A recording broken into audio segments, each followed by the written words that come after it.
Good morning. My name is Keith Pawelek. I work for Texas Native Seeds Project. It's a project with the Kleberg Wildlife Research Institute out of Texas A&M Kingsville. Today I'm going to be covering habitat restoration and enhancement using native seed sources. So the first thing I ask myself is why would we want to do anything? And looking around, we hope we have a lot of people concerned about the environment, about natives and wildlife. But what can it do for you is the important question. Well, you can minimize your habitat loss. And what I mean by that is when you have disturbances such as pipelines, any oil and gas activities, erosion, those types of things, you can help minimize those impacts. Protect your resources. Land's expensive. We all know that. But every resource on that land is also worth money. It can limit your exotic grass invasion if you have any, or it can prevent it if you don't. What I mean by that is if the ground's not covered by something, something's going to come in. You can help your disturbed areas recover. I kind of talked about that. And then, of course, the actual enhancement of available habitat. And what I mean by that is if you already have habitat, you can go ahead and enhance that with different species that you may not have that were historically there that would benefit your wildlife. So some opportunities.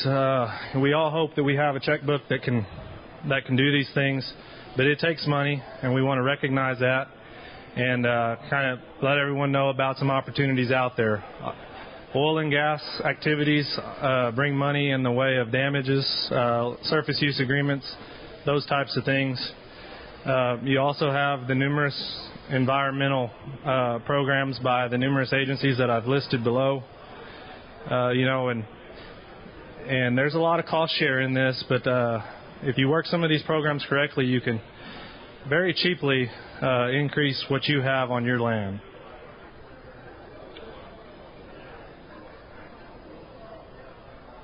So, why native? Well, natives were historically here, but, that may not be good enough. But these are the plants that the wildlife that we care about evolved to use. They're their food, they're their shelter, they're their home. Also water usage. As the U.S. and in Texas specifically continue to urbanize, and seems like we have a little bit less rain, water usage is key, and then how to conserve that water. And natives are a good choice for that. Natives are also well adapted together, meaning that they kind of provide the whole suite that any species of wildlife would want to use. In this picture, you can see woody cover, grass cover, food sources, all those good things. Native plants also offer habitat diversity. You've got a diverse habitat. You can carry more species, more of each species as well. Native plants have just evolved to provide everything that the native wildlife needs, wants, can use. And then the food sources. Another picture shows many native food sources right there on the range. The pear apple are eaten by deer, many rodents, things of that nature. All the flower seeds are eaten by upland game birds.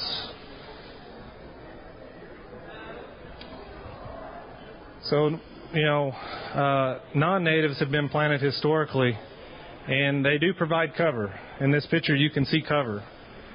But what are some of the unintended consequences? That cover is one species, and it is solid. How is a bobwhite quail going to navigate through there?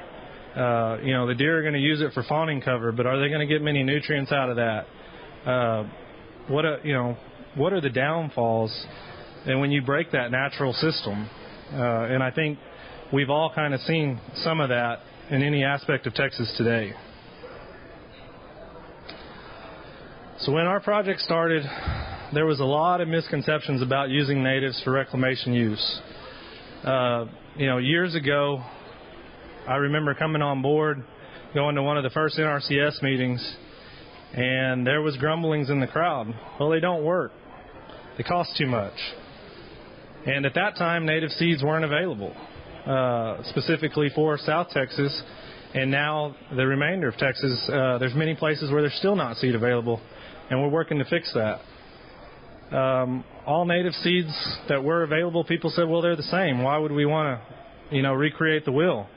Well, when you're getting little blue stem out of Kansas and trying to plant it in South Texas, it didn't work, and that created some of those negative things. So they're not the same. And our research has proven time and time again that they are indeed not the same. Local ecotypic seed is better, performs better. It was made there. The wildlife tend to use it. Kind of lastly, a two-species mix, that's probably more than enough for my site. As we've done more and more research, we've learned that the more number of species you can put into a mix, relatively speaking, the more successful you'll be. Across anything that you plant, you have microsites. You can pull a soil test on 100 acres, but one test is not going to show you what you have there. So we want to take that into account, and we've learned the more species you can include in a mix, you can kind of hit those differences and be successful across your whole ranch. So years ago in South Texas, we set out to determine if it could be done. We had some native seed sources released. They were commercialized. Anyone in the general public could buy them and still can today. So we set up about 25 different experiments across South Texas. Different ranches we called around and we said, hey, would you give us an acre? And we tried numerous different things. And as you can see, these pictures are the start of that planting. So the answer is yes, we think it can be done. As you can see through these pictures, there's very good cover. Some of these plantings were geared at different things, but they all provided most of what we wanted, and we were able to do it. So we broke the myth that it can't be done. We also broke the myth that ecotypic seeds, wouldn't work. Well, they did.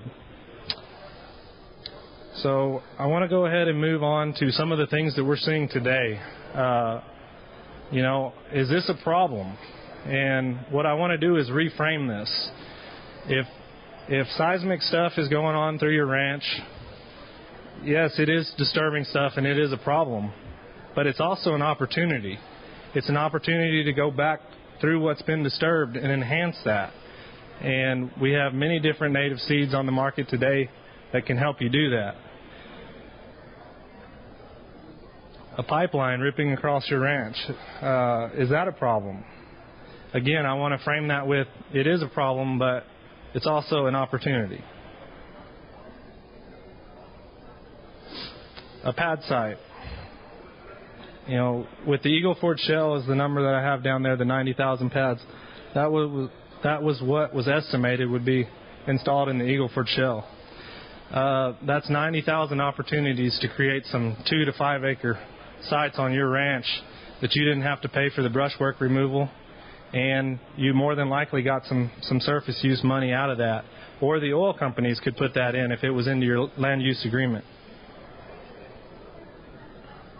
So when we have these, we want to know how we can capitalize on them. Kind of your best steps. Always plan ahead. Numerous times we have landowners call and say, I've just dissed 300 acres that was former cropland. I want to rotate it out. What can I do? Well, depending on the time of year, if you didn't plan ahead, you're going to have a hard time getting seed available to you in a timely manner. Or you may be, in the middle of summer, let's say you did it yesterday. Is that the best time to do it? No. And how long is your soil going to stay exposed until you can do something on that? So you want to plan ahead. If you are having oil and gas activities, you want to be clear with the oil company. What do you want? What do you expect? The companies are coming a long ways on a lot of these. There's been some people that have held their feet to the fire, so to speak. So they're willing to work, but you've kind of got to stand your ground and tell them what you want and then you've got to follow up and ensure that it was done. There's been numerous times where we were helping on, pipelines, and the guy said, well, we did specify, but they just drill came from one pasture, my neighbor's pasture, straight through my pipeline and planted it with buffalo grass or some of the other non-natives. And, that's unfortunate, but you have to stay on top of that and then know what to do afterwards. And there's some things you can do. If you have a nice place, a native place to start off with, we always recommend that you conduct some inventories. You need to know what was there, what you want, and then what you may not need. Because if there's a lot of certain species, you may not want to spend any money planting more of those species, whereas you can bring in some new species that will better benefit or create more diversity. So site inventories are good on both of those things. Tell you what you had and also tell you what you need. So let's move into kind of some of the basics of planting natives. Site preparation. We always tend to tell people you should really put your investment and time and money into site prep, at least as much as you do on any other aspect of a seeding. Site prep is very important. As you can see on the left-hand side there, that's a picture of a pipeline that's in pretty good shape. There's not a whole lot that I would recommend someone do there before planting natives. But on the right, that's someone disking up some buffalo grass to enhance that with some natives. But that has a very low chance of success. You can see that seed bed is still fluffy ground, no compaction. There's still big clumps of buffalo grass that will likely come back if it does rain. So, if you're already putting the investment in, you want to make sure that you're doing everything you can to succeed.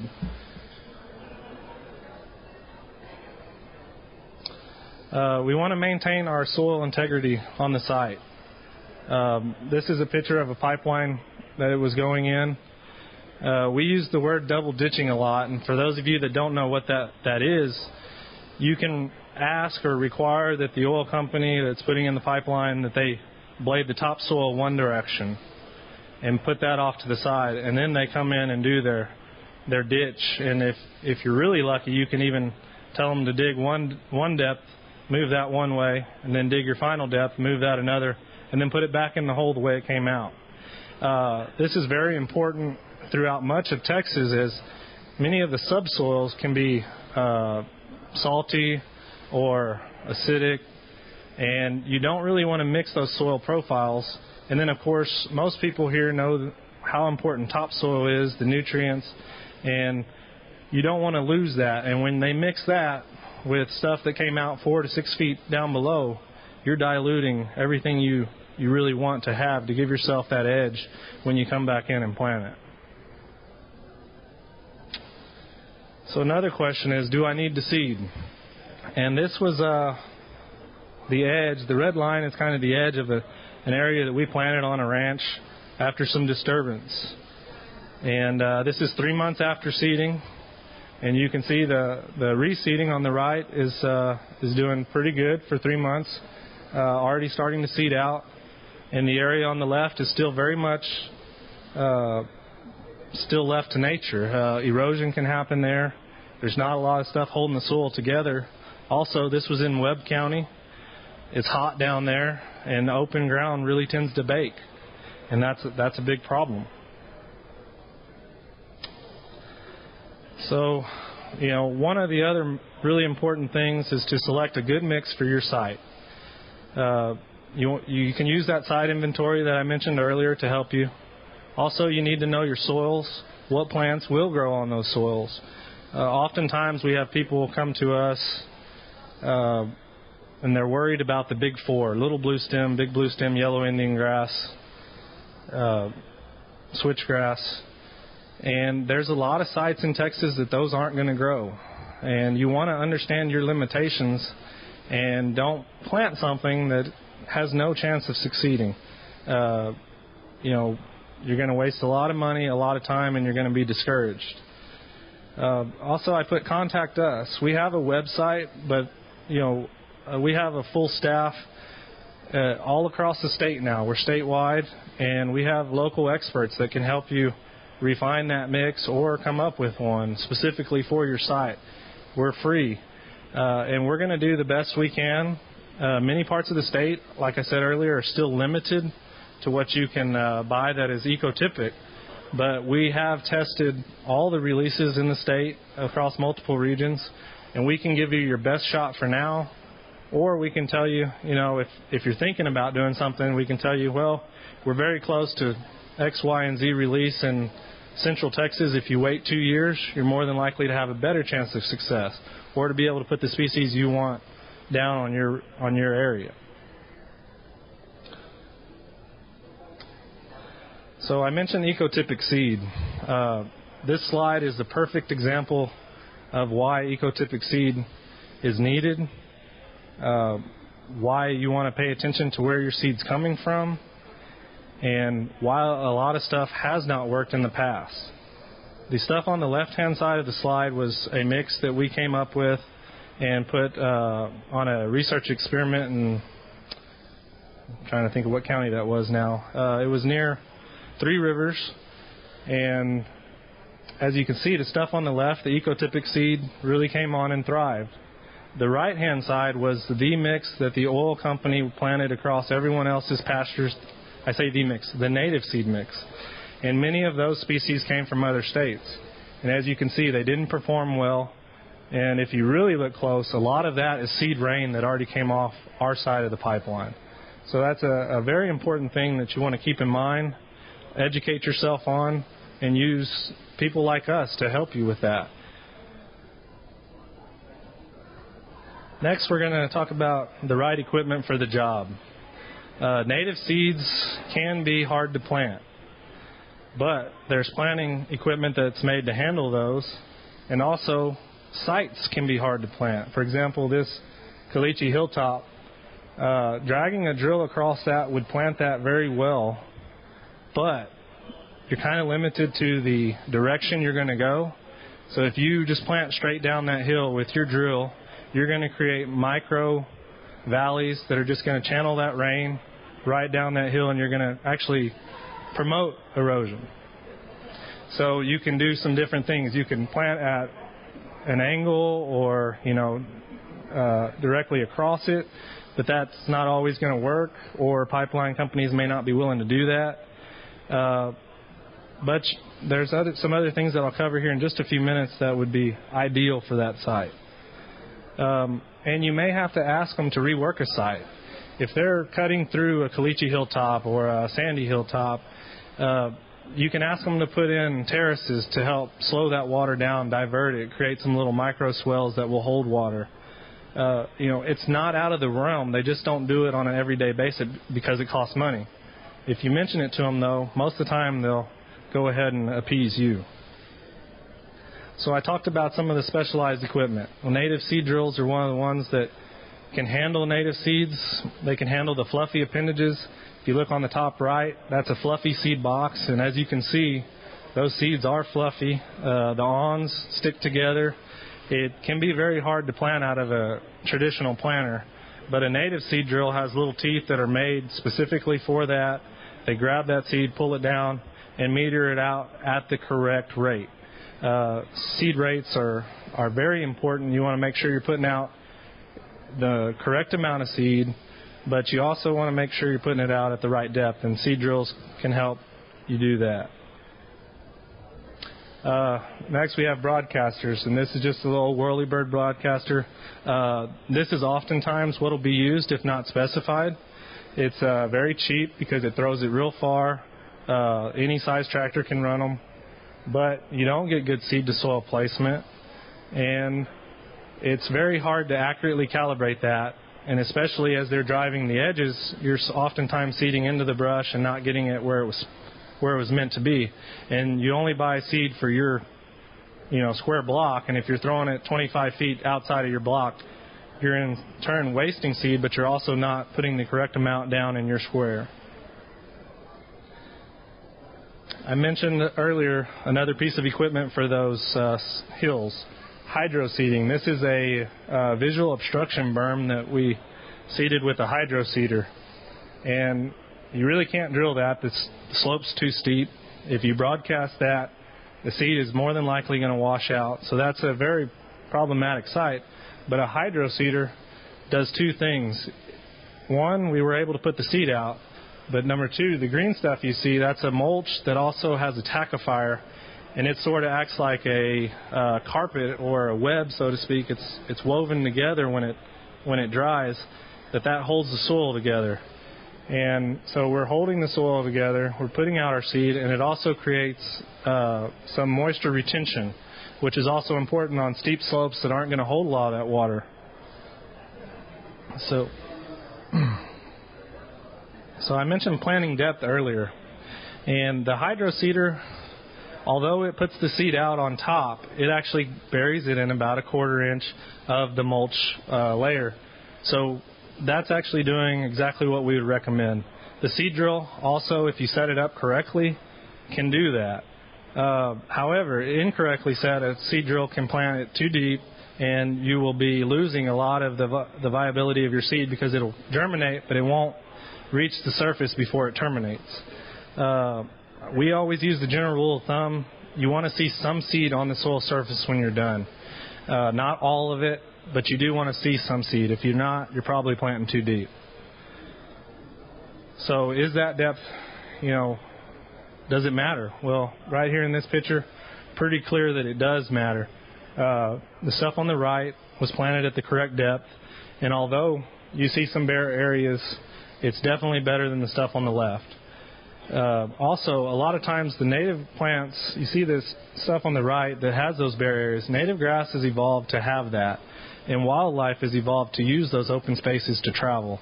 So we're not too concerned about the stuff on the right, knowing that those plants will reseed and fill in some of that, but also we want some bare ground.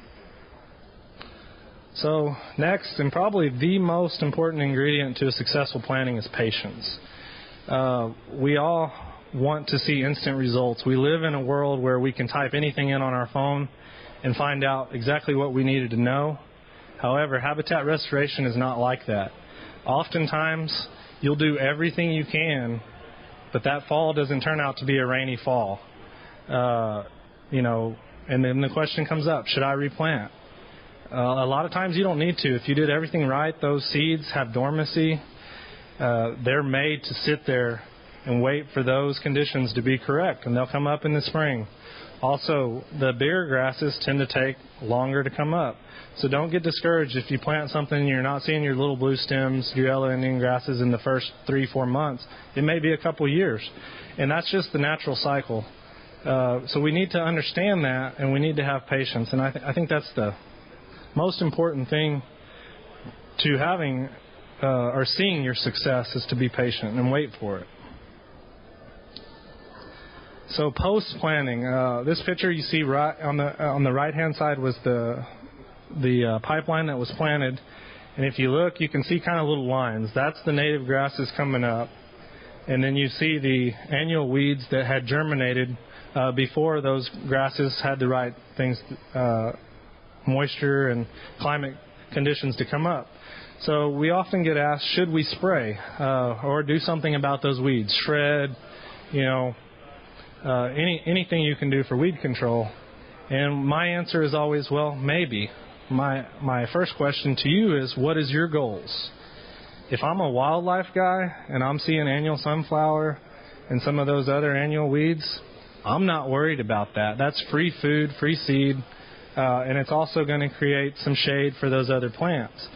If I was a cow guy, I'd probably say, go ahead and spray some 2,4-D across that. Clean those weeds up, and you'll have a solid stand of grass the next rain. But for this meeting in particular, and for wildlife, we don't mind those. And also, very oftentimes with your NRCS projects, you'll plant forbs or what some people consider weeds in your mix. And the last thing you want to do is go spray it for broadleafs and kill half or a quarter of what you planted. You're wasting time, you're wasting money.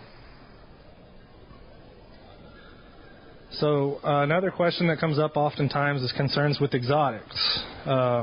We always tell people, again, on that prep, try to eliminate as much of what you can before you put the seed down, because exotics can be hard to control. buffalo grass seeds last a long time in the soil. Kleberg or the Old World blue stems last a long time in the soil. You want to try to eliminate those, and it may be keeping a field fallow for a year or more. It may be planting cover crops and spraying. There's numerous ways to do it, but you want to do the best you can beforehand. And then after emergence, if you've planted stuff and you're seeing a couple of pockets, we'll go in and treat those before they seed and cause more problems. And then after the planting, you want to minimize disturbance. In South Texas in particular, but across Texas, it's a very common practice to disc strips in the winter for wildlife. While that's great, if you're disking a strip through a native piece of property that has exotics very close by, you're basically opening up a piece of ground for those exotics to come into your native area and help it take a foothold and then start basically invading your native area. So you want to keep those in mind and maybe move those disc strips farther in the natives or more so in the exotics and sort of help yourself. So livestock grazing, livestock, like it or not, bring a lot to the table in South Texas and across Texas. Many people graze, and we're not against that, and we actually think it can be a very useful tool. But there's some better things to do, and the biggest one, defer that grazing after planting if you can. We've been successful without doing that, but the more time you can give those plants to get up, get established, and then set seed, we always recommend, if you can, let them set seed at least once so they'll seed. Because if you come into a drought and they overgraze and they kill your existing stand, you actually have some self-seeded species there that will come back up and you won't need to reseed.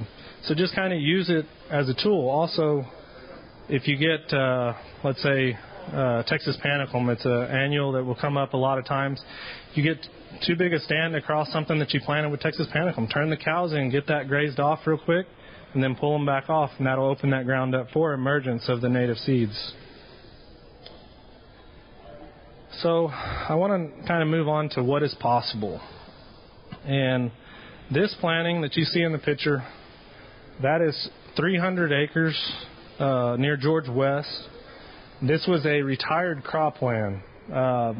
NRCS program, I don't remember which one they were enrolled in, but the seed was cost shared, the planting was cost shared, and it's got a really good stand of natives. You'll see the annual sunflowers, but there's also, this was one of the forb, I forget the terminology, but it was geared towards wildlife food plants, so it has a lot of forbs in there.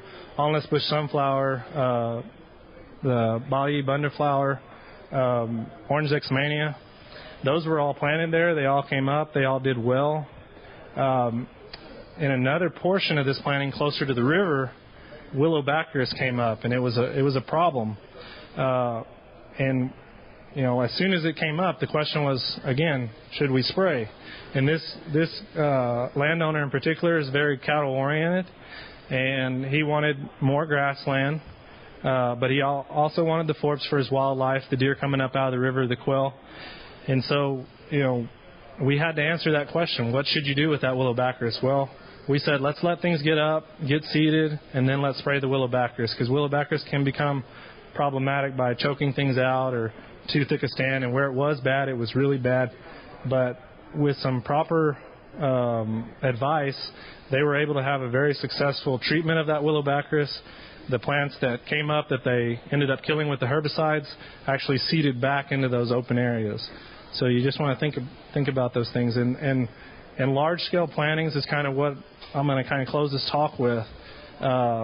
Years ago, this would not have been possible in South Texas to have the success that you had here, or to have this planting geared more towards wildlife. And that's very important that it is available and you can find it now.